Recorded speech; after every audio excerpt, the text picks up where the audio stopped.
Kā Afrikā ir tāda burvja, kas ir peņu zagļi, ka viņš pasaka, ka tev vairāk nav dzimumu locekļi, un cilvēks tiešām skrien pie baltā ārsta jau, ka jā, man ir nozagts, un tad viņam saka, nē, kur tev ir, un tad viņš, jā, taču ir, paldies, ka tu man izārstēji. Tā ārsti vēl izraksta kokaīnu vai heroīnu, un tas tiešām palīdz droši vien kaut kādu laiku. Iespējams, viena no pēdējiem vilkačiem tādu žibu krišu, kas visticamāk dzīvoja 19. gadsimtu, kādos 30. gados. Viņš ir bijis. Kā viņš bija, vai viņš bija vilkacis, vai tas bija cilvēki par viņu tā runāja, kas tas ir par fenomenu. Viņš tā paskatās uz mani un prasa, kā tev liekas, tas ir reāli, kas šobrīd notiek. Un tev vienā brīdī sāk likties, ka tu tiešām esi kaut kādā, simulācijā. Bieži prāta spēlēs es dzirdu jautājumus par to, ka kāda to var zināt, un vai to var nezināt, un vai būs viegli jautājumi, vai būs grūti jautājumi. Tad, lai visiem vienā reizē atbildētu šiem jautājumiem, mēs, Prātspēļu komanda, esam izveidojuši Prātspēļu podcastu. Aicināsim ciemos dažādus viesus, gan tādus, kas ir spēlējuši prātspēles, gan tādus, kas ir saistīti kaut kādā veidā bijuši ar prātspēlēm, gan tādus, kas grib atnākt uz prātspēlēm. Parunāsimies par dzīvi, uzdosim dažādus jautājumus un, protams, paskatīsimies, cik daudz viņi zina vai varbūt nezina. Tā kā sekojiet mums, un pirmais viesis jau drīzumā būs. Kas tas būs, to jau mēs drīz redzēsim. Nezini? Latguļietis dzīvo Latguļā, čangļis dzīvo visur, tikai ne Latguļā. Bet man mājās vecāki runāja latviski, es tāpēc latgaliski iemācījos tikai tā, ka man jau bija kaut kādi 20 pāri gadi. Sibīrijā, starp citu, mēs braucām ekspedīcijā uz ciematiem, kur dzīvo pēcteči tiem, kas 19. gadsimtā izceļoja uz Sibīriju, un tur bija viens ciemats, kur vēl runāja latgaliski, un viņi galvenais viņu latviski nesaprot. Jo viņi nav dzirdējuši īsti, un tur vajadzēja runāt latgaliski, un tad es iemācījos runāt latgaliski. Pīspīdu kortā. Pīspīdu kortā. Mana vecvecmāmiņa, starp citu, arī ir viena no tām, kas 19. gadsimtā aizceļoja. Nopietni? Jā, viņi tur aizupē dzīvoja tur. Bet vecmāmiņa brāli atgriezās Latvijā pēc kara, un tad mēs šeit dzīvojam. Starp citu, manai vecmāmiņai bija problēmas ar pilsonības iegūšanu. Viņa tāpēc, ka pēc kara atgriezusies, neskatoties to, ka latviešu saknes, bet dzimusi Krievijā. Jā, jo viņi izbrauc, tagad Latvija vēl nebija. Jā. Bet tā ļoti interesanti, jo tur gan ļoti arhaiskas tradīcijas, gan valodas saglabājusies. Es domāju, ka tagad droši vien jau ir pēdējie, kas palikuši. Tā, mēs braucām 2000. gadu sākumā, tad tie, kas tur runāja latviešu vai latgaliešu valodā, kā kurā tajā ciematā, tie pašā bija veci jau visi tie cilvēki jaunie un nerunāja. Un tie ciemati visi jau tur bruka kopā un visi jaunie brauc uz pilsētu. Prātspēļu podcasts, kurā mēs runāsim gan par prātspēlēm, gan par visādām ikdienišķām lietām. Un mans viesis šodien ir Māris Mičerevskis. Māri, čau! Čau! Māri, tu esi ļoti plašs tāds cilvēks. Tu esi bijis gan Saeimas deputāts, gan Rīgas domas deputāts. Tu esi sarakstījis grāmatas, tu interesējies par vēsturi, tu esi daudz ceļojis. Un tu esi kopā ar Andri Tihomīrovu arī Solonu klubu dibinājis. Kas ir Solonu klubs? Kur viņš ir palicis? Solonu klubs, tas varbūt līdzīgi, ja par to, kur viņš ir palicis, tas līdzīgi tā kā bērnībā man bija ļoti mīļa grāmata, un es domāju, ka varbūt daudziem bija, un tāds varonis Sherlocks Holmes ar doktoru Watsonu. Un doktors Watsons, kad apprecējās, šajā gadījumā tas bija Andris Tihomīrovs pirmais, kurš apprecējās, tad viņš tā kā mazāk sāk piedalīties tajā viņu Solonu klubā, un tad arī es apprecējos. Un tad Solonu klubs ir tāds ļoti pieklusis, tāpēc, ka mums abiem diviem ir arī ļoti gudras, asprātīgas sievas, un tad mēs vairāk ar tām sievām taisam kaut kādus offshotus Solonu klubam. Bet kas ir Solonu klubs? Mēs tur tā varbūt, ka drusku jokojoties, Solons ir viens no sengrieķu gudrajiem, un latviešiem savukārt ir tāds teiciens, ka gudri runāt, nav malku cirst. Ļoti skaisti tu pateici. Un tad mēs domājām, kā lai to apvieno kopā. Tad mēs paņēmām Solonu un Solonu klubus. Un savukārt tur bija arī atsauce uz to Sherlock Holmes, jo Sherlock Holmesa brālis Mycroft Holmes, viņam bija Diogēna klubs. Un, protams, nevar arī ņemt Diogēna klubu. Tad mēs paņēmām Solonu klubu. Cīši skaisti. Cīši skaisti. Mēs ar tevi jau pieskārāmies latgaliešu valodai. Tu teici, ka latgaļu valodu iemācījies pavisam ne Latvijā. Jā, Sibīrijā iemācījos latgaliski. Fantastiski. Mēs braucām ekspedīcijās pie 19. gadsimta izceļotāju pēctečiem no Latvijas.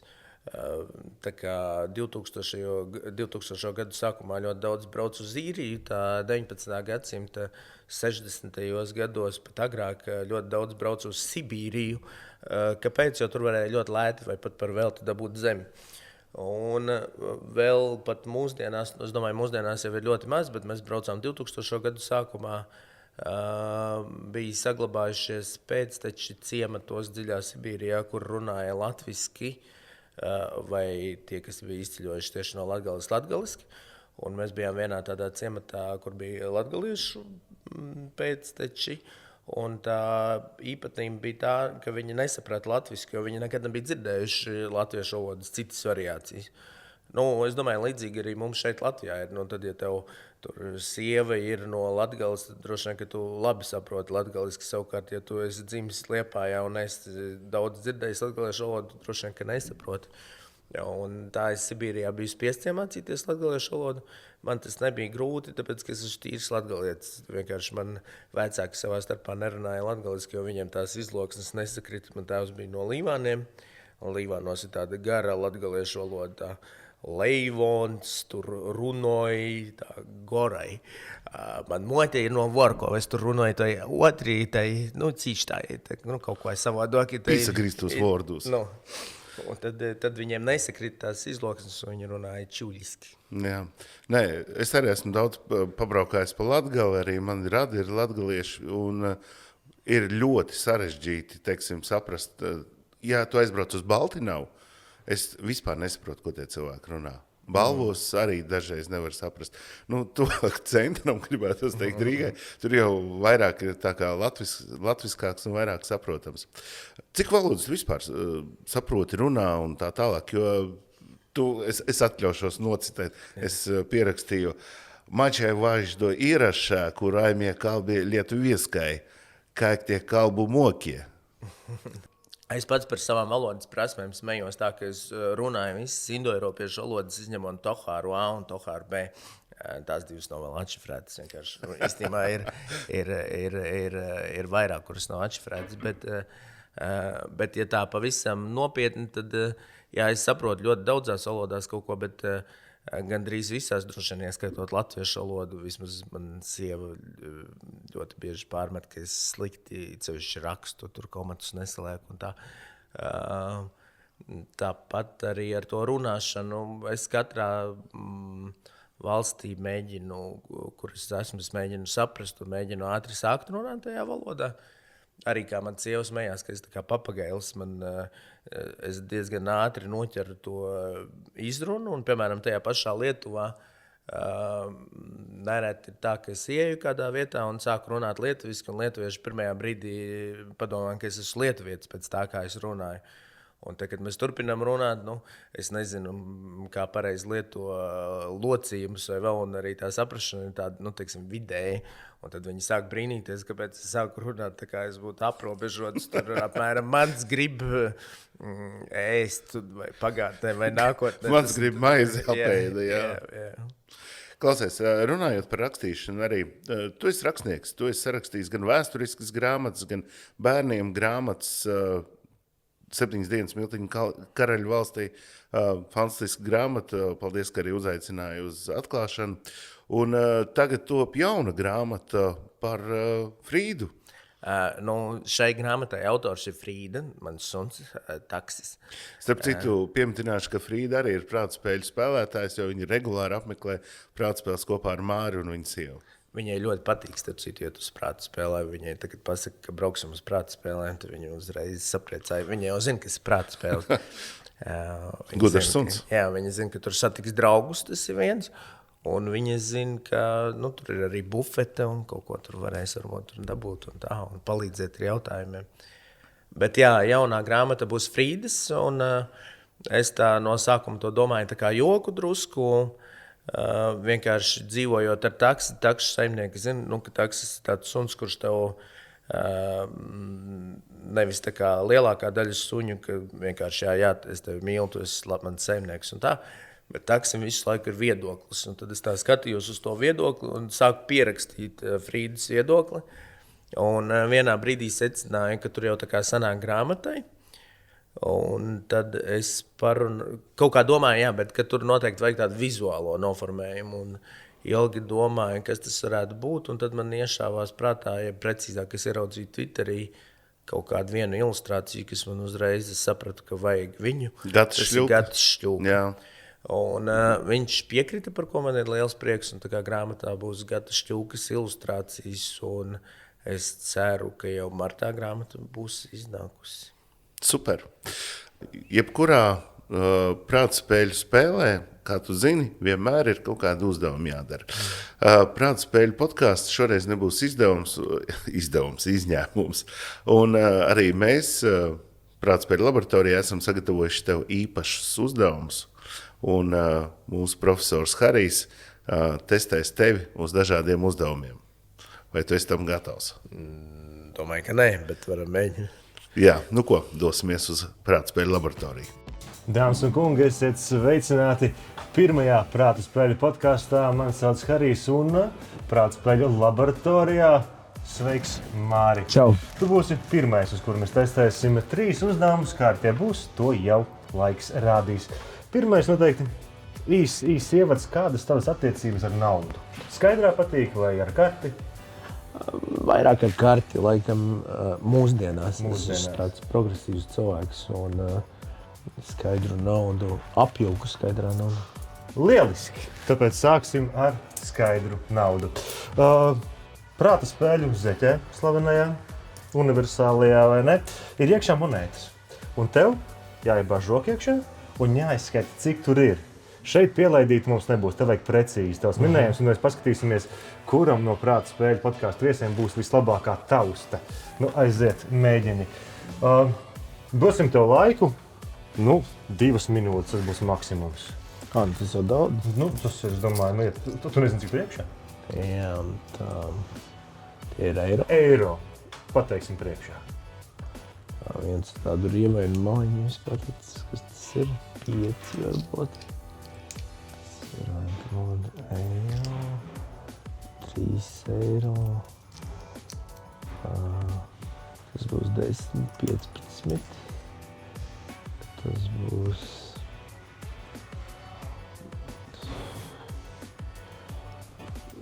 35. Un tas būs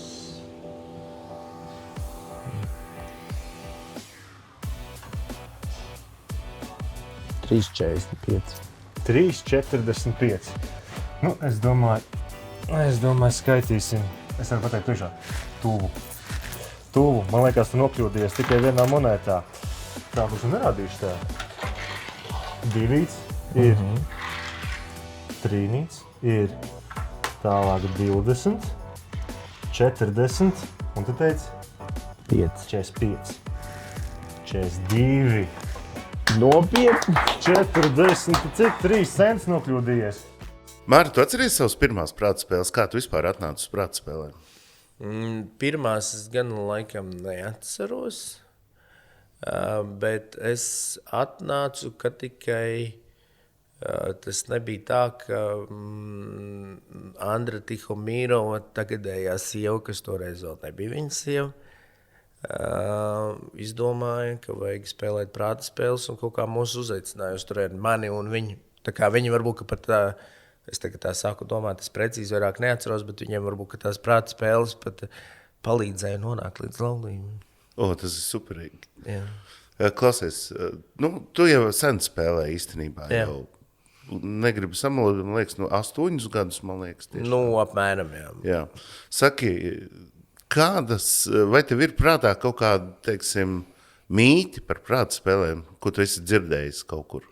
Vislielākais tāds mīts, ko es dzirdu visu laiku, te, kad mēs kādu aicinām, vai tu nevēlies atnākt, mums tur šodien netiek kāds spēlētājs un tā, tad ļoti bieži tā, es jau tur neko nezināšu, vai tur jau tikai beigie gudrīšiet un tā, bet tās zināšanas, kas ir nepieciešamas prāta spēlēs, ir tik ļoti dažādas, ka bieži vien tie, ko mēs uzskatām, ka tas jau tāds ļoti erudīts cilvēks, jā, viņš var noklāt kaut kādu vienu laukumu, kaut kādu vienu tēmu, bet ļoti bieži ir tādi cilvēki, kuri pat paši sevi galīgi neuzskata par gudriem vai erudītiem, viņi nes ļoti lielu pienesumu tai komandai, ja viņš pārzina kādu tēmu. Tas, ko es parasti stāstu spēlētājiem, ka visu zināt nav iespējams, un arī nevajag. Ja? Un tad, kad jūs veidojat šo komandu, ir fantastiski, ka katrs ir no savu, zināšanu lauka, un ideāli, ja vēl ir dažādi vecumi, ja, tad var, to komandu spēcīgāku padarīt. Savukārt es, pats smieklīgākais, ko esmu dzirdējis, ka šīs te spēles, tas gan bija pašos pirmsākumos, kad spēles ir veidotas speciāli juristiem un advokātiem, lai viņi varētu tiesās plašāk runāt un pārzināt kaut kādas lietas. Es domāju, ka tur sava taisnība būs, bet ne tikai juristiem un advokātiem, bet es domāju, ka daudzās nozarēs, ja īstenībā gan arī jebkuram cilvēkam tas būtu labi. Jo, piemēram, es pats neesmu bijis ne jurists, ne advokāts, bet politikā, kur es ilgus gadus biju, tāda liela problēma ir tā, ka ļoti daudz no tiem cilvēkiem, kas nonāk, viņiem dažiem jau uzreiz, bet citiem ar laiku, politika tā kā kļūst par visu. Un viņi kļūst par tādiem ļoti tukšiem cilvēkiem, jo jā, viņi var runāt, kas tur notika vakar Saeimā un rīt notiks un vēl, bet ja tev nav tas apakšā kaut kāds kultūras fonds, ka tu zinātu, kas notiek valstī, ne tikai politikā, jo lielākā daļa, kas mums notiek, nenotiek politikā. Un normālam cilvēkam tā politika ir īstenībā reizi 4 gados, bet ikdienā mums notiek visādas lietas mūzikā, sportā, visur kur. Un prāta spēles ir, viena lieta ir tas, ko tu tur zini un vari atbildēt, bet tu arī ļoti daudz ko uzzini. Piemēram, par to pašu Latviju, jo es ļoti daudz sekoju arī citām valstīm, pat varbūt vairāk nekā Latvijai, un tad atnācu uz prāta spēlēm un skaties, nopietni, tur mēs kaut ko esam. Tam pašam sportam, piemēram, retāk sekoju, vienmēr var uzzināt tieši prāta spēlēs, kas ko ir vinnējis. Bet tu gribi teikt, ka prāta spēles tomēr dod tādu pienesumu? Jā, protams. Tas nav tikai par savu zināšanu pārbaudīšanu, bet arī to, ka tu uzzini kaut ko jaunu un kas noglabājās tev atmiņā. Es pat teiktu, ka tas ir svarīgākais, jo mēs, kad sākām ar šo komandu, ar kuru mēs tagad spēlējam, mēs no sākuma bijām beigi uzbūvējuši to komandu, lai būtu labāki rezultāti. Un pirmajā reizē mums arī bija, neatceros, ja mēs vinnējām vai tur dabūjām kaut kādu augstu vietu. Bet pēc tam tur kaut kāda netika, un vēl mēs sākām domāt, kas ir tas, kādu mēs gribam to komandu.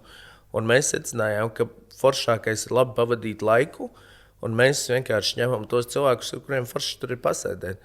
Un mēs tur visu laiku esam pa vidu vairāk, bet tu uzzini kaut ko jaunu, tu pavadi foršu laiku, kādreiz tu esi augstāk vai pat uzvari atsevišķās spēlēs, bet man liekas tieši tā pievienotā vērtība tas, ka tu izglīto sevi un patīkam pavadi laiku. Jā, protams, uzvarēt ir forši un droši vien, ka vajag arī tiekties uz to uzvaru, bet, piemēram, man šajā brīdī vismaz tas nav svarīgākais un tā pievienotā vērtība ir tieši labi pavadīts laiks un uzzināt kaut ko jaunu. Mari, tajās reizēs, kad tu konstatē, ka tu nezini pareizo atbildi, un jūsu komanda ir saņēmusi maz punktus konkrētā raundā, kāda ir sajūta? Vai tu jūties tāds tā kā, apkaunināts visā tajā starpā, visu šo komandu starpā, vai tomēr tu jūties komfortabli, ka, ok, mēs nezinājām, kāds kaut ko zina vairāk, kaut ko mazāk? Apkaunināts, nē. Bet mums visu laiku ir tāda cīņa. Mums vēl nevienu reizi nav bijis tā, ka mums nav neviens punkts. Ar šo komandu mēs jau spēlējam, es nezinu kuru, bet ne pirmo gadu. Un ir bijis, kad iet tiešām diezgan slikti. Bet nevienu reizi mums ir bijis tā, ka ir viens punkts un ka pat liekas, ka pabeidzās tā kārta un liekas, mēs neko nezinājām. Un tad viens punkts tomēr ir, un tad liekas, ir tomēr joprojām nav tas, diemžēl, kā tu saki. Un, es nejūtu apkaunojumu, jo tā kā tu pareizi teici, visu nevar zināt, vai labi, es īstenībā nezinu, vai nevar, varbūt, ka pat var, bet nevajag visu zināt. Bet ir kaut kādas tēmas, kuras tu nezini. Piemēram, tur trāpās komiksi. Es par komiksiem neko nezinu, vai es tāpēc jūtos apkaunots? Nē. Bet tad kādreiz, es atceros, tas jau bija ļoti sen, varbūt pirms 8 gadiem, trāpās tēma Pirmais pasaules karš.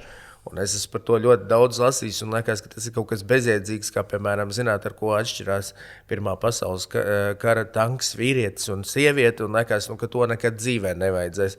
Un tur pēkšņi tāds jautājums. Un es vienīgais zinu, ka vīrietim ir lielgabali, angliski viņi bija male un female tie tanki, un sievietei ir ložmetēji. Un trāpās tāds jautājums, un tu tev liekas, tu gandrīz vai vienīgais tajā visā zālē to zini, kaut arī tu visu dzīvi esi pavadījis, domājot, ka tās ir varbūt bezjēdzīgākās zināšanas pasaulē. Un tagad trāpās tāds rauns, kur tu neko nezini, tad tas ir trāpies kādam citam, tas laimīgais. Varbūt kā cits lasa komiksus katru dienu un domā, kā es neiecīgi pavadu laiku, bet tad viņš atnāk uz prāta spēlēm. Bet, teiksim, ikdienā tu esi ievērojis, kad prāta spēļu spēlēšana tev ir nesusi kaut kādu pienesumu? Jā, es tagad precīzi gan neatceros, bet man liekas, ka tieši ar politiku saistībā ir bijis, ka trāpās kaut kas, ko tu zini. Un, es pat teiktu, ka tas ir diezgan regulāri. Vairāk par kaut kādiem notikumiem Latvijā, Latvijas kultūrā, kam es nevienmēr sekoju līdzi, bet tu atnāc uz prāta spēlēm un dzirdi tur kāds jautājums. Es nezinu, kas tur ir kaut ko vinnējis, kādu balvu vai vēl, kas tev ir jāzina. Es to, protams, nezinu, bet pēc tam es to uzzinu, un tad pēc tam notiek kaut kāda saruna, un es neesmu vairāk tas, kurš nezinu, jo es esmu to dzirdējis. Tu esi tēmā.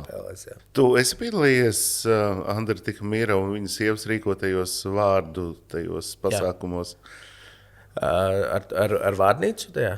Tur ir tā, ka svešvārdu vārdu, kas tad tas pa skaidrojumu ir? Jā.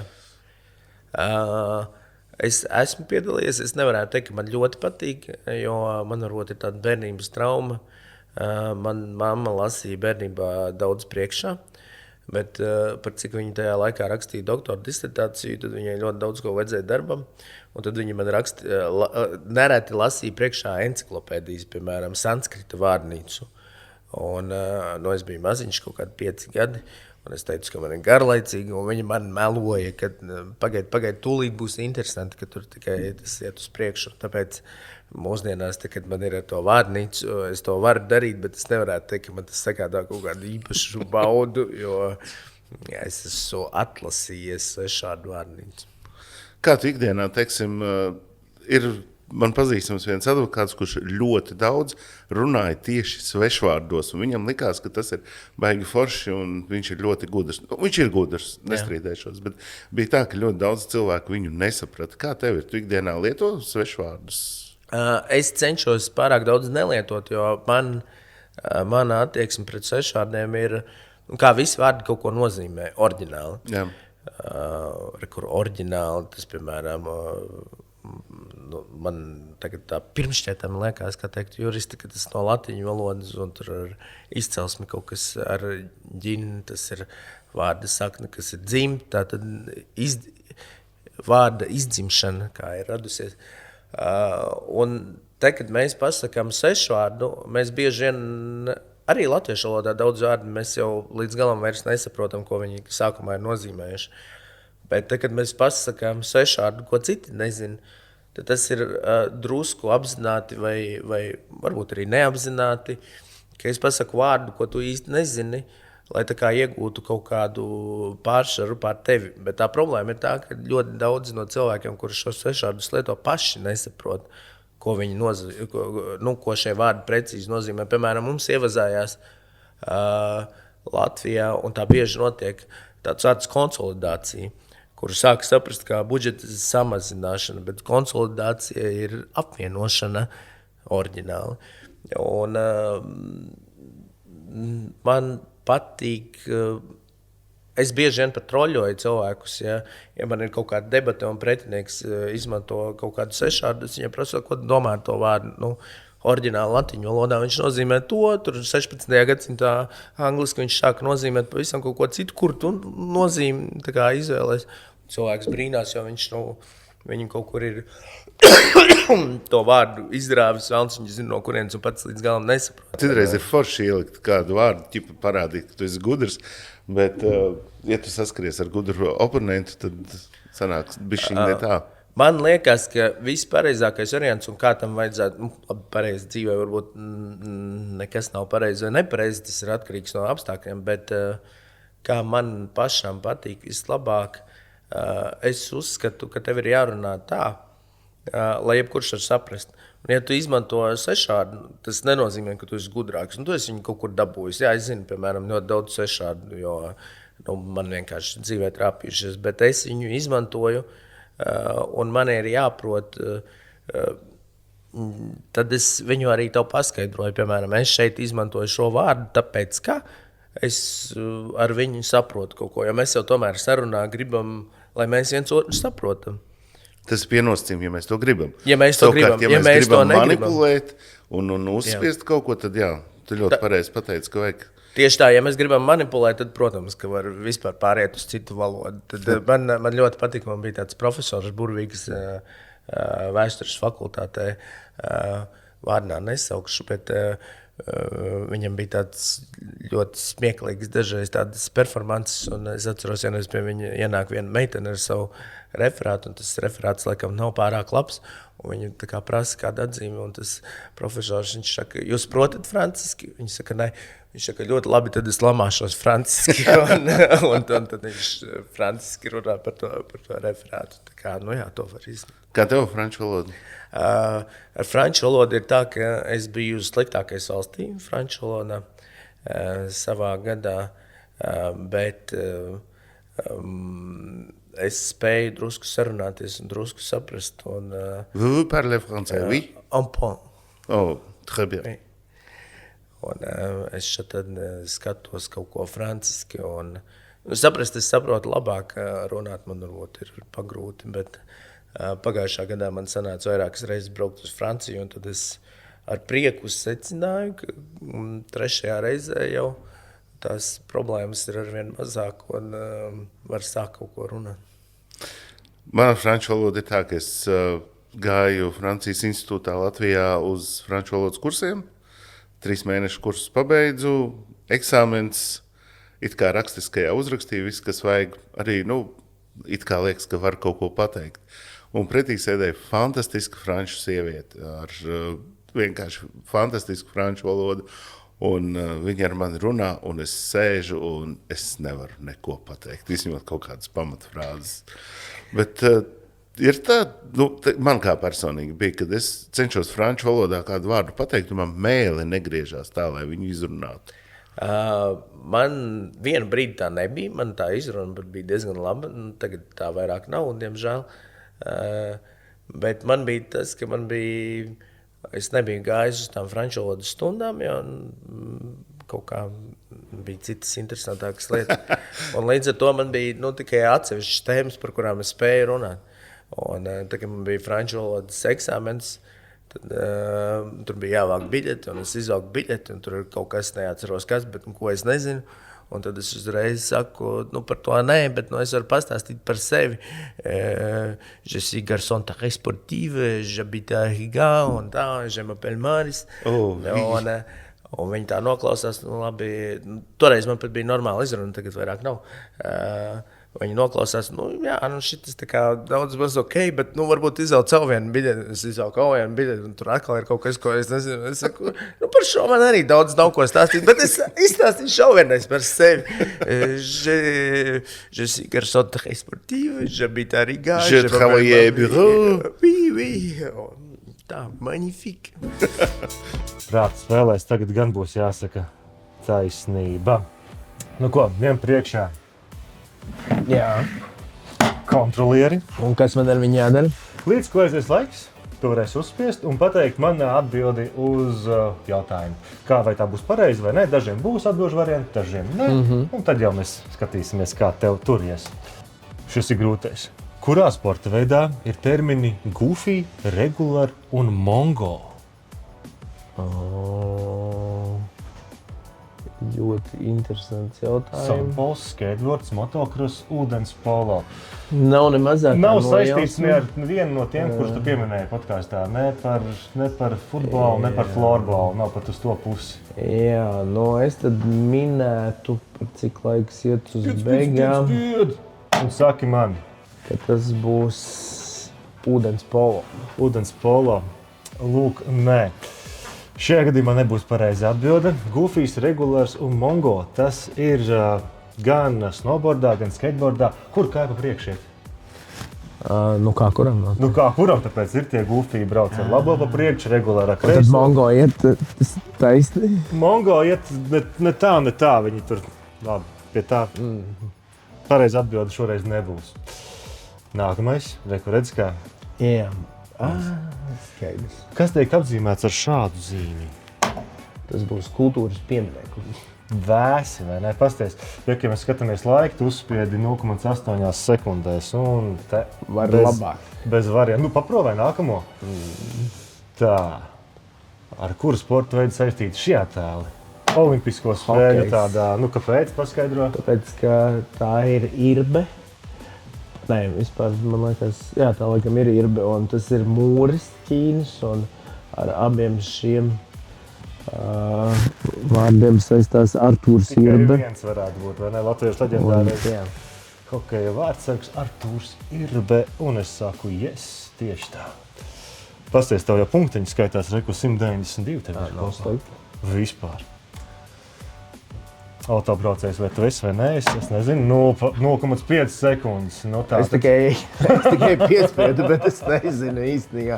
Es esmu autobraucējs, bet manā mašīnā nav šāda simbola. Varbūt aizlīmēts ar skoču vienkārši. Varbūt aizlīmēts ar skoču, tas īstenībā varētu būt. Man ir tāds 2008. gada tāds, kā to latviski sauc, dranduļets. Kaut kāds eksperiments. Bet es teiktu, ka tas mašīnās nav šāda simbola. Tu traks esi? Nē, ir. Tas ir kvēls, taču dīzelim. Man nav dīzels. Dīzels ir tie, kas nevar ziemā pabraukt. Es varu. Man benži normāli. Tev vēl noteikti nebūs, bet potenciāli varētu būt. Es, man liekas, atceros, un vecumā ar vectēvu svinēju 25 gadi, un tās, man liekas, ir zelta kāzas. Nekā. Sudrabkāzes tās ir. Nopietni. Jā, Viņi droši vien, ka vairāk svinē. 25 tikai sudrabkāzes. Tā, mums vēl 5 jautājumi, tev ir tikpat 192 punkti. Kā amerikāņi devēs skaļas sievietes, kur uzvedība ir ārpus normas robežām? Pilnīgi saklapojos, man liekas, ka Kārena. Bonus punktu iedošu, ja tu pateiksi, kādiem ir pričeni. Droši vien, ka blonda. Blonda, ok. Ieskaitam blonda un vēlams karē vai tāda īsa. Tāda viņa izskatās, plus mīnus. Es kaut kur biju šitā dzirdējis, baigi nezinu. Forests Gumps filmā galvenajam varonim paveicās satikt meiteni, kura palika viņa sirdī uz mūžu. Saka, ka viena no vislielākajām tādām ļaundarēm vispār kino pasaulē viņa bija. Man vispār ļoti patīk filma Forests Gumps. Viņi uzrodās, pazūd, salauž sirdiem neskaitāmas reizes. Bet man liekas, ka viņa bija ģenija. Tāpat kā viņš nosauca savas neskaitāmās laivas. Jā. Dženija. Un tev ir 364 punkti kopā, ko viņa pati. Kurā sfērā izmanto šo rīku? To gan es zinu diezgan viegli, tas ir mūzikā. pēkšņi viņš saucās Metronoms, Jā. tieši tā. Citur, navigācijā karti, ko piestiprināt tā nerulējās, varbūt varētu, bet... Arī var, jā. Bet visloģiskāk, tāpēc arī pierakstīts ir. Kas te dzīvo? To gan es nezinu. Es skatos, ka šie laikam visi ir kaut kādi moteņu varoņi, no kuriem es esmu dzirdējis tikai Sūkli Bobu. Bet man liekas, ka šis nebūs tas. Tāpēc es minēšu, ka tas varētu būt Pērtiķītis Magū. Pērtiķītis Magū ir tāds izmeklētājs Magū. Respektīvi, Nilsens viņa tēlā, viņš bija tāds sāklis izmeklētājs. Viņš neeksistē, tāda nav Pērtiķīša Magū. Nav. Bet, ja tev būtu komanda līdzi, noteikti viņi būtu ļauši kāds Magū. Tas ir Sūklis Bobs okeāna dzelmē. Reku viņa māja. Un beidzamais jautājums. Kāds ir šī tēla mīļākais ēdiens? No 90-ajiem.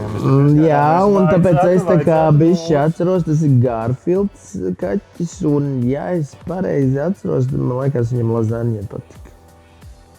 Viennozīmīgi. Yes! Tā, cik ir 550 punkti? Tu esi viennozīmīgi pirmās spēles nepārspētais uzvarētais čempions. Varēja būt sliktāk. Varēja būt sliktāk, šito mēs visu liksim klāt tavam dosjē. Protams, salīdzināsim ar citiem prātspēļu podkāsta spēlētājiem. Es ceru, ka es nebūšu pēdējai. Viennozīmīgi nē. Māri, kas ir valsts noslēpums? Valsts noslēpums. Protams, ja tu vari pats stāstīt vai definēt, kas tas tāds ir. Es pats neesmu redzējis valsts noslēpumu. Man ir bijusi, iespējams, ka joprojām ir pielaida valsts noslēpumam. Bet, ja nopietni, kas tas ir vairāk, ka tu esi pārbaudīts, ka tad, ja tu redzi kaut kādas lietas, kas ir jūtīgas, ka tu viņas nenesīs uz Krievijas vēstniecību. Kas tas parasti ir? Pārsvarā nekas jau tur tāds nav. Kas varētu būt valsts noslēpums, kaut kādas ziņas par transporta pārvadājumiem, tur uz, Lielvārdas bāzi vai kaut kādas ar militāro vai ar iekšlietu struktūru saistītas lietas, bet nekas tāds. Bet par to pielaidu valsts noslēpumu, es domāju, ka tas vairāk ir tāda pārbaude. Vai tu esi lojāls valstī? Vai tu esi lojāls valstī? Un vai tava lojalitāte nav ievainojama ar kaut kādām lietām? Varbūt, ka tev ir kaut kādi kompromāti, ka tev piezvanīs, klausies, ja tu tagad tūlīt neies uz Krievijas vēstniecību, mēs tūlīt izliksim bildi, kur tu pliks dejo uz galda. Ko tu darīsi tādā situācijā? Un tu pat vari dejot pliks uz galda, bet ja tu saki, kad, ja tevi tas ļoti satrauc, tad tas iespējams, ka ir bīstami. Savukārt, tad, ja tu saki, ka man vispār neuztrauc tas, ka es pliks dejoju uz galda, es tāpat valsts nenodošu, pat ja izliks bildes visur uz sienas, tad tas ir ok. Māri, tavs pseidonīms Zmeičarauskis, kā tas radās? Viņš ir mana uzvārda senākā arhaiskā forma, jo mans uzvārds Mičerevskis, tas ir poļu uzvārds, bet viņš tie poļi, kas ir, es pats esmu 1/16 daļa poļa, bet tie, kas šeit dzīvoja, viņi dzīvoja tādā teritorijā, kur Baltkrievija, Lietuva, Latgale, droši vien, ka tas reģions vairāk. Un tā senā forma bija Zmičerevski, un tad es to vienkārši izmantoju kā pseidonīmu, bet vienkārši, mēs zinām, kā uzvārdus pierakstīt, tur laika gaitā viņu novienkāršoja, un tāpēc es esmu tikai Mičerevskis, bet pseidonīms joprojām ir oriģināli. Tev kādreiz bija fantastiski raksts žurnālā Klubs. Jā. Vai tu gribi kādreiz atjaunot, vai ir iespēja, ka mēs atkal redzēsim no tevis kaut ko tādu jaunu interesantu? Es ceru, ka kaut ko jaunu un interesantu noteikti, jo man patīk radīt, un man patīk arī redzēt, ka tas, ko es radu, kādam sagādā prieku vai ir interesanti. Droši vien, ka kaut ko tādu, kas ir bijis, nezinu, dažreiz var atjaunot kaut ko tādu, kas ir bijis, bet pārsvarā jau tas ir kaut kas jauns. Un es ceru, ka es kaut kur noteikti kaut ko rakstīšu interesantu un jaunu. Man ļoti patīk, ka tavi stāsti par tavu bērnību, par to, kā tev gāja Miltiņa Karaļu valstī Rundāles pils pusē. Kas vēl tur tāds notika, ko tu varbūt esi sagatavojis kādai nākamajai grāmatai? Bērnība man vispār ar bērnību ļoti paveicās, jo bērnībā es dzīvoju tādā tā kā pasaku valstībā. Un, protams, ka tas laiks varbūt, ka daudziem, kas ir līdzīgi vecumi, tā kā es, viņš ir tāds, ka kad tu atceries to laiku, tad liekas tiešām kaut kas tāds varēja notikt, kaut tie paši 90. gadi. Bet man vēl paveicās ar to, ka man vecāma un vecācmāma, viņi stāstīja ļoti daudz pasakas. Un krustacāki un vecāki lasīja priekšā grāmatas, un tad mēs visu bērnību gan izpavadījām kopā brālēns, māsīts un es. Un tad mēs paši izdomājām kaut kādus stāstus un dzīvojām tādā, nezinu, pašu uzburtā pasaulē. Protams, pēc tam tur mājās parādījās dators un tad kaut kādas citas lietas, kuras mēs mūsdienās varbūt labāk pazīstam un zinām, bet tieši tas, kas bērnības, tas, nezinu, pamats vai fundaments, tas tā pasaku valstība, kurai mēs ticējām. Piemēram, mana māsīca tiešām stāstīja bērnībā, ka viņa ir redzējusi, kā ragana lido uz slotus, un es jau viņai kaut kad nesen prasīju, tu esi viņu redzējusi vai nē? Un viņa saka, ka viņai liekas, ka viņa tiešām ir redzējusi, bet viņa jau vairs nespēja to tā atcerēties. Un es arī kaut kādas atceros tās bērnības atmiņas, un es esmu pārliecināts, ka viņas pilnīgi patiesas, protams, viss ir. Bet, piemēram, kā ar mammu, mēs braucām ekspedīcijās, un tur bija Imants Ziedonis, kurš bija pārģērbies par vecu sieviņu tautērpā, un tas arī tā likās, tā kā tāda pasaka kaut kādā mežā. Un tagad es saprotu, ka tā bija Imanta Ziedoņa māja, kur mēs piebraucām, un tas bija tāds izspēlēts joks, bet man bija kaut kādi, 5 vai 6 gadi, un man likās tiešām, ka tur mežā un iznāk veca sieviņa, un tad pēkšņi pārvēršās par Imantu Ziedoni, un kaut kāda tāda, droši vien, ka tur ir ļoti daudz, kas var kaut kādā brīdī iznākt vai iedvesmot. Es to vairāk uzturu kā tādu iedvesmu, jo es nedomāju, ka vajag cilvēkiem stāstīt tur es un mana bērnība, tas pats par sevi varbūt, ka nav tik aizraujošs stāsts, bet ir kaut kas, kas iedvesmo un ko tu skaties, to var kaut kādā veidā izstāstīt, jo pārsvarā jau mums vispār, gan izvai visiem, visvairāk interesē tas, kas attiecās uz mani, vai pat ir par mani kaut kādā ziņā. Ja var kaut kāds paralēls ar sevi savu. Jā, bet ļoti daudz, tā kā man viens čoms smējās, ar ko tu atšķiries no visiem pasaules iedzīvotājiem. Es domāju, ka nav vai ir ļoti grūti nosaukt tādu lietu, kas mani atšķir no pilnīgi visiem cilvēkiem, kas dzīvos pasaules. Bet man tieši liekas forši tas kopīgais. Un, mēs katrs kā persona esam tāds kaleidoskops sakritis no kaut kādiem dažādiem faktoriem. Un mēs varam skatīties, piemēram, tu esi no Purciem vai no kurienes tu esi, tātad mēs zinām to kaut ko vienu. Ja tu bērnībā esi uz laukiem braucis, tātad mēs varam parunāt, kā laukos bija pie govs iet ar kombitkormu, ne pie cūkām gāja kombitkormu, bet... Ja tu esi makšķernieks, tad... Ja tu esi makšķernieks, tad mēs varam runāt nedēļu. Tu esi redzējis, kā fotogrāfi savā starpā sarunājās? Diemžēl esmu. Kāds tā tur objektīvs? Vai vēl man patīk skaņotāji, arī pasākumos satiekās 2 skaņotāji, un tad viņi hertz drāž, vai ne? Jā, es tur parasti uz ģitāru lieku tik un tik hertz, viņš tāds, pareizi. Tur, ja bočka ir, tu bočkai tur lietas klāt kaut kādu, un abi 2 tādi tā kā kaķīši murrā. Bet šitais īstenībā ir ļoti aizraujoši. Cilvēki, kuri ir ļoti iekšā kaut kādā tēmā, viņi ir ļoti interesanti. Man, piemēram, sieva smējās un kādreiz pat dusmojās, man atnāk elektriķis uz mājām pie mums. Un neatceros, kas tur bija par problēmu, bet kaut ko un sākam runāt. Un viņš ir no tiem, kas ir mūžīgi bijis elektriķis. Un viņš sāk stāstīt, kādi vadi dažādās mājās ir. Un man kā vēsturnieku arī sāka interesēt. Un viņš sāk stāstīt tur tajās mājās tā, un beigās mēs kaut kādu stundu norunājām par vadiem. Un man tas bija riktīgi interesanti. Jā, man gan tēvs bija elektriķis, varbūt tāpēc tā. Klausies, es skatījos, tu ļoti interesantu izpēti pēdējā laikā veici par vilkačiem. Jā. Latvijā? 2 vārdos. 2 būs grūti. Var 2,5–3 var. Veicu izpēti, jā, bet mēs runāsim tagad trešdien ar manu mammu par vilkačiem, Krogā Labietis, bet pie vilkačiem nejauši nonācu. Mani palūdza filmai Dieva suns, kas ir par vilkačiem, pataisīt valodu, lai viņi izklausās vecāki. Un es kaut kā sāku par to tēmu vairāk interesēties un atradu gan Ziedrijas arhīvā vilkaču prāvas, gan ļoti daudz informāciju, un kas ļoti interesanti, ka mūsdienās pat var atrast, kur kas ir noticis, un kaut kā sāku iet tam cauri, un beig daudz materiālu, un ļoti aizraujošs materiāls. Un tagad pat atradām pierakstos iespējams vienu no pēdējiem vilkačiem, tādu Žibu Krišu, kas visticamāk dzīvoja 19. gadsimta kādos 30.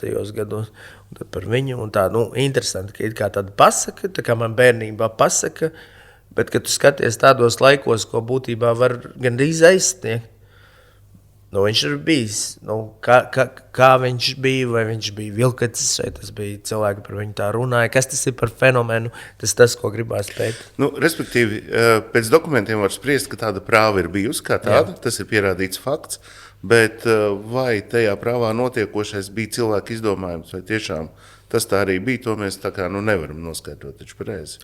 Vai tu domā savādāk? Es nezinu, ko par to domāt, jo es tiešām esmu bijis ļoti daudz ekspedīcijās un esmu ļoti daudz runājis arī par maģisko, lasījis ļoti daudz par maģisko, ka ļoti daudz ko nosaka ticība. Un kas ir interesanti, ka šobrīd jau pat arī zinātnē skatās, ka ļoti daudz, kas iespējams strādā dēļ ticības, piemēram, placebo efekts ārsniecībā, vai varbūt, ka pat fizikā kaut kādas lietas strādā, tāpēc, ka mēs viņus novērojam un savādāk viņas nedarbotos. Un skatoties caur tādu prizmu, iespējams, ka šie cilvēki, kas tam ticēja, varēja arī varbūt pārvērsties vai vismaz redzēt, jo ir gan piemēri Āfrikā vai Papua Jaungvinejā, kur vēl ir ļoti dzīva buršanas tradīcija, ka tiešām burvis var ar vārdiem nogalināt. Viņš it kā nevar nogalināt to, kas netic, bet to, kas tic var. Vai Rīgas laikā pat bija atsevišķs raksts, par to es neesmu vairāk lasījis, bet varbūt vajadzētu, ka Āfrikā ir tāda burvi, kas ir peņu zagļi, ka viņš pasaka, ka tev vairāk nav dzimumu locekļi, un cilvēks tiešām skrien pie baltā ārsta jau, ka jā, man ir nozagts, un tad viņam saka, nē, kur tev ir, un tad viņš, jā, taču ir, paldies, ka tu man izārstēji. Bet, kā tas darbojās, grūti pateikt. Jo mēs dzīvojam racionālajā pasaulē, kur mums gribās visam izskaidrojumu, bet tas izskaidrojums viņš arī mainās. Ja, tas, kam mēs ticējām pirms 20 gadiem, ja, tā, kad visi staigā ar kaut kādām lapiņām un skatījās, vai nitrāti pārtikā, ja, vai skatāmies vēl drusku senāk, kur jau ir jau normāla zinātne, ja, bet ārsti vēl izraksta kokaīnu vai heroīnu, un tas tiešām palīdz droši vien kaut kādu laiku. Ja. Un iespējams, ka liela daļa no tā, ko mēs šobrīd skatāmies, ir arī pēc 20 gadiem domās, ka tas ir pilnīgs idiotisms. Un savukārt ir dažas lietas, kur tu skaties nopietni, viņi to jau zināja. Piemēram, par to, ka uz Marsa ir ūdens. Tagad pirms kaut kādiem, 15 gadiem bija baigais atklājums uz Marsa atklāts ūdens, tur polos un tā. Un man kaut kā trāpās 19. gadsimta, 20. gadsimta sākumā, pat konversācijas ārnīca atver, tur rakstīts uz Marsa, visticamāk ir ūdens polos, ledus veidā. Tas izskatās, tas jau pirms 100 gadiem viņi jau, teorijā bija par to domājuši. Un tajā pašā laikā tur vēl runā par vilkačiem, ja, tā kā.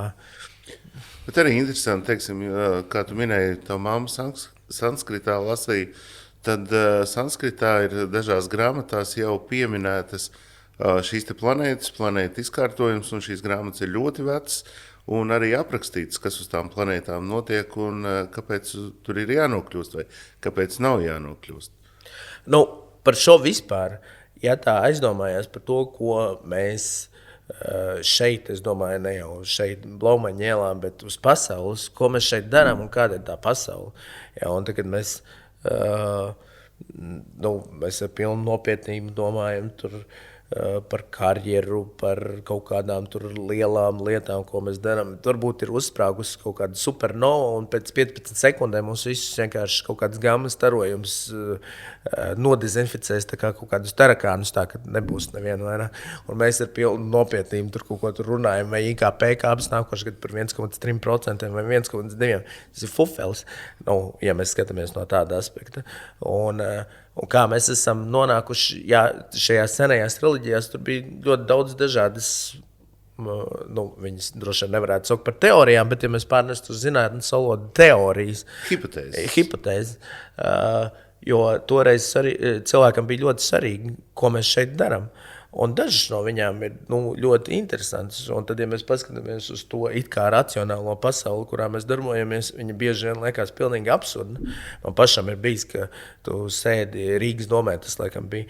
Mēs sēžam ar vienu čomu, kurš arī starp citu nāk uz prāta spēlēm blakus, un mēs klausāmies, tur tās debatas iet kaut kādu laiku, un viņas ir pilnīgi, kā lai pieklājīgi pasaka, debīlas.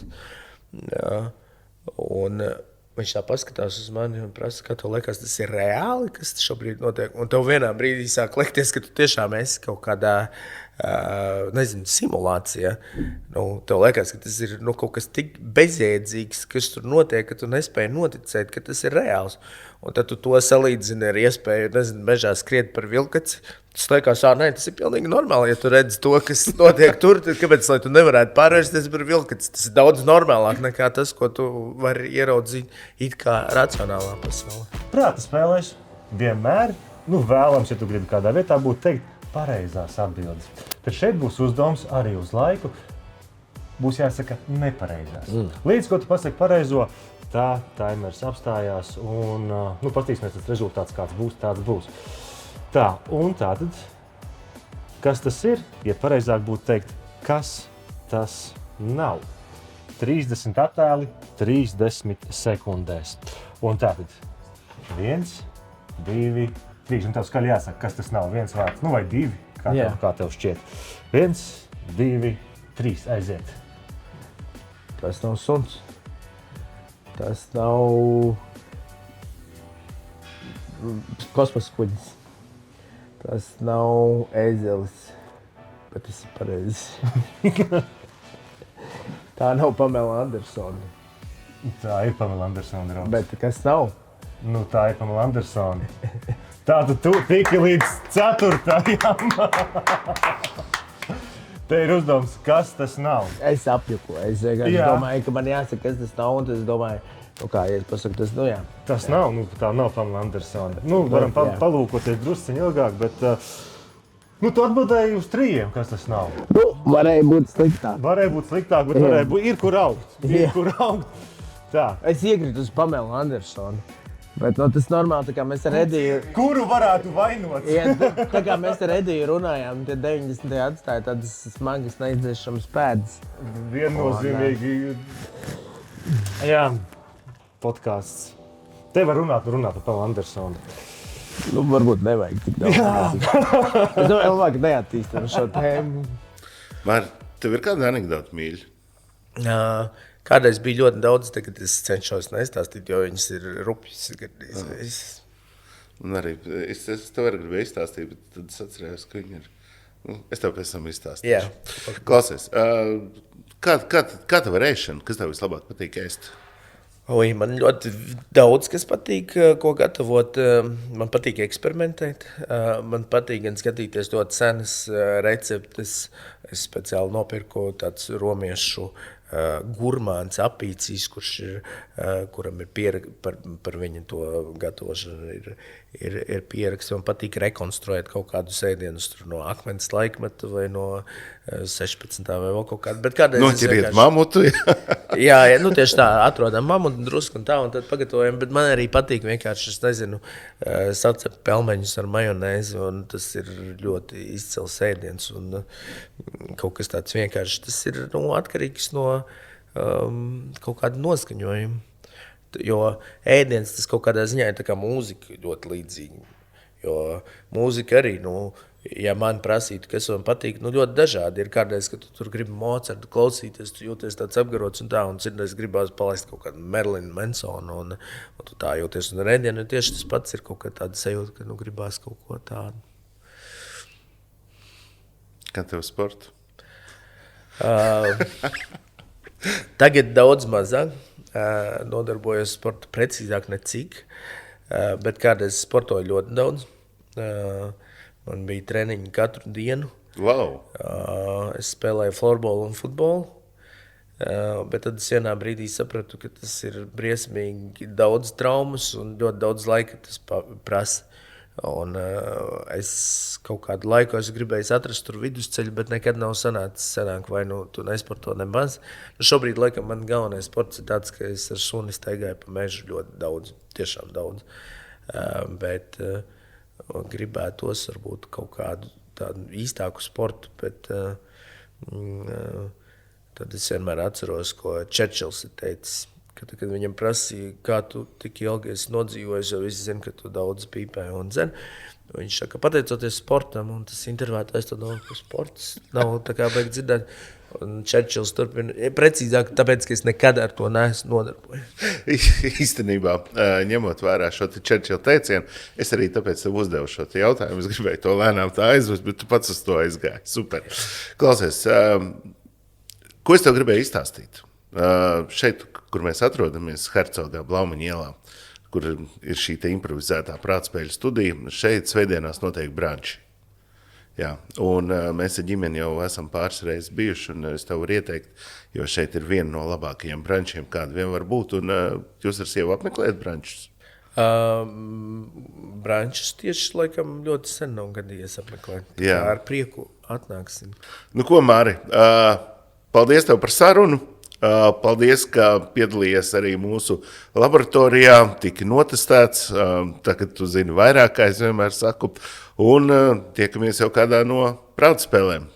Paldies, vienmēr priekš tevi satikt, jo Paldies. Ir tādi cilvēki, kas ir pozitīvi un ko vienmēr tu satiec un ir priecīgāk paliek. To es iespējams esmu iemācījies no savas suņas Frīdas, jo viņai ir tā, ka viņa ierauga, tu uzreiz asti kustinās un tā, un tad ir tādi cilvēki, kurus tu ieraugi un tad gribās uzreiz uzriet, un man arī ir līdzīgi, bet ar tevi vienmēr forši tā kā aicina vēl prieks, ka uzaicināji, un tad tiekamies. Paldies, Māri.